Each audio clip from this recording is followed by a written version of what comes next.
The day I won $50 million, I made the biggest mistake of my life. I told my family. At first, everyone hugged me. My mother cried with happiness.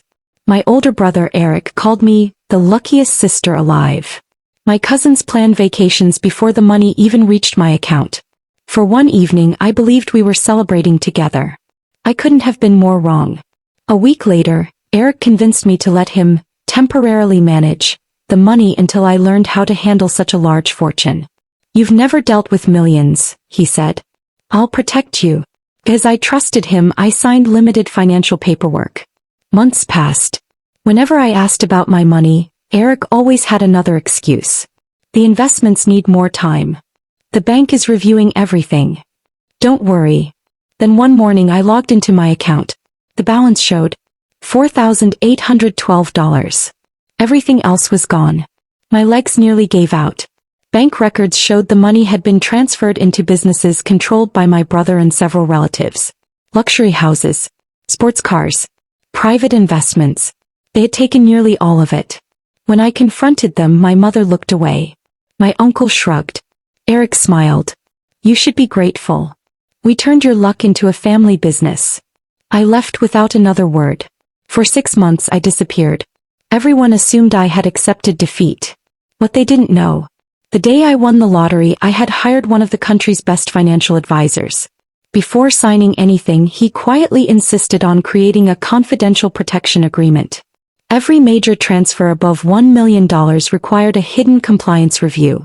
If fraud, deception, or coercion was ever discovered, the assets could be legally frozen while ownership was investigated. I had almost forgotten about that document. Until my advisor called. "We've completed the review. Your family violated every condition." Within 48 hours, banks froze dozens of accounts. Luxury cars were seized. Investment companies canceled ownership transfers. Even the mansion Eric proudly bought was locked by court order. News channels called it one of the largest financial fraud investigations in years. My relatives panicked. They blamed one another. Old family secrets began pouring into court records. Fake contracts, forged emails, hidden commissions. Every lie uncovered another. The people who once stood together now fought each other. Meanwhile, I quietly returned to my small apartment. Not because I had lost, because I wanted peace. Months later, the court officially ruled in my favor. Most of the stolen fortune was returned. The judge asked whether I wished to pursue additional damages. I surprised everyone. No. The courtroom became silent. "I already have my money. I don't need revenge." Outside the courthouse, reporters surrounded me. One asked the question everyone wanted answered. "Then why continue the case?" I smiled. "Because money can be earned again. But trust, once stolen, deserves the truth." Instead of buying another luxury mansion, I invested in affordable housing projects for working families. I funded scholarships for students whose dreams had been limited by money. I created emergency grants for single mothers starting new lives. For the first time, my fortune carried meaning beyond numbers. One rainy afternoon, I received a handwritten letter. It was from Eric. There was no request for money. Only one sentence. "I finally understand what being poor really means."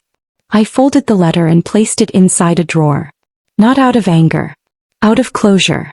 Years later, people still asked how I stayed calm after losing almost everything. The answer was simple. The lottery didn't make me rich. It simply revealed who was already poor in character. My family believed stealing millions had made them powerful. Instead, it exposed a greed they could no longer hide. In the end, they lost their homes, businesses, and reputation. I lost only an illusion.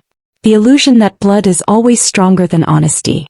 As I stood at the opening ceremony of the first neighborhood built through my foundation, children laughed in the streets and families smiled outside homes they never thought they could afford. That was the moment I truly felt wealthy. Not because I had won $50 million, but because I had turned betrayal into something that could never be stolen again. And that became the greatest victory of all.